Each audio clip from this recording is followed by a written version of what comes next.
Hi friends, ఇవాళ మా ఫ్రిడ్జ్లో కాలీఫ్లవర్ మిగిలిపోయింది. సో మనం సింపుల్గా కాలీఫ్లవర్ బూందీ కర్రీ ఎలా చేయాలో చూద్దాం. ముందుగా నేను కాలీఫ్లవర్ మొత్తం కట్ చేసుకున్నాను. పువ్వులు అవి చూసుకుని పువ్వులుగా కట్ చేసుకోవాలి. నెక్స్ట్ నేను వాటర్ పెట్టుకున్నా, అందులో కొంచెం సాల్ట్ వేసుకున్నాను. సాల్ట్లో కాలీఫ్లవర్స్ వేసేసి లైట్గా పసుపు జల్లుకోవాలి. కలుపుకొని మూత పెట్టుకొని మీడియం ఫ్లేమ్లో ఒక పావు గంట సేపు ఉడికించుకోవాలి.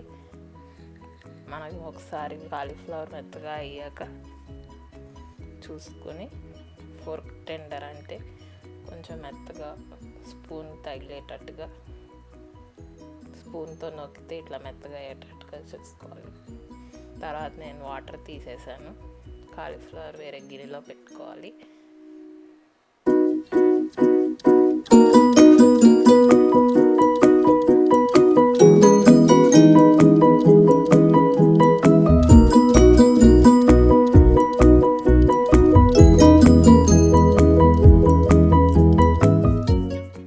కాలీఫ్లవర్ గిన్నెలో పెట్టుకున్నాక తర్వాత పోపు పెట్టుకున్నాం.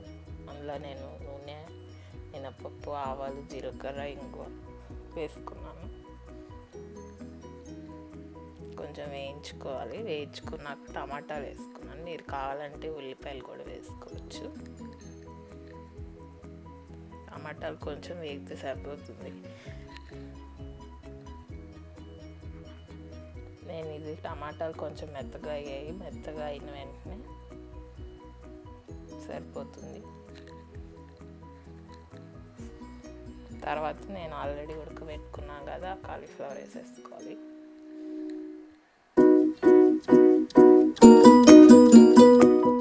బాగా కలుపుకోవాలి. పోపు అంతా పట్టేలాగా కలుపుకోవాలి కాలీఫ్లవర్కి.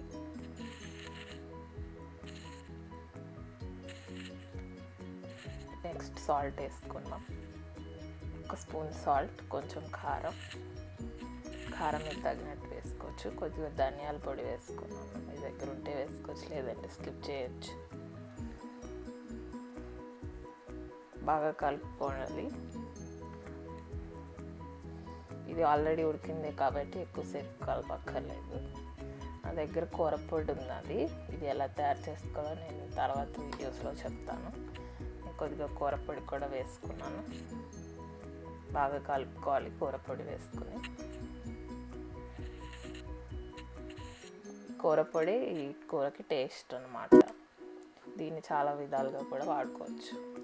నేను మొత్తం కలిపాక మగ్గించాను కాసేపు.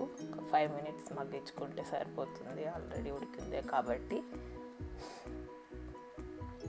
ఇప్పుడు నేను లాస్ట్లో బూందీ వేసుకుంటున్నాను. మీ దగ్గర కారం బూందీ ఉంటే కారం బూందీ కూడా వేసుకోవచ్చు. ఇందులో పల్లీలు వేసుకుంటే ఇంకా చాలా బాగుంటుంది. మీకు ఇష్టమైతే వేయించిన పల్లీలు కూడా వేసుకో. వేడి అన్నంతో సర్వ్ చేసేవి.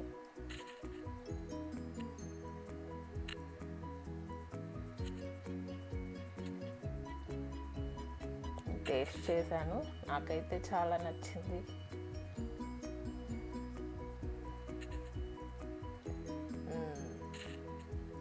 మీరు కూడా తప్పకుండా ట్రై చేయండి. Like, share and subscribe.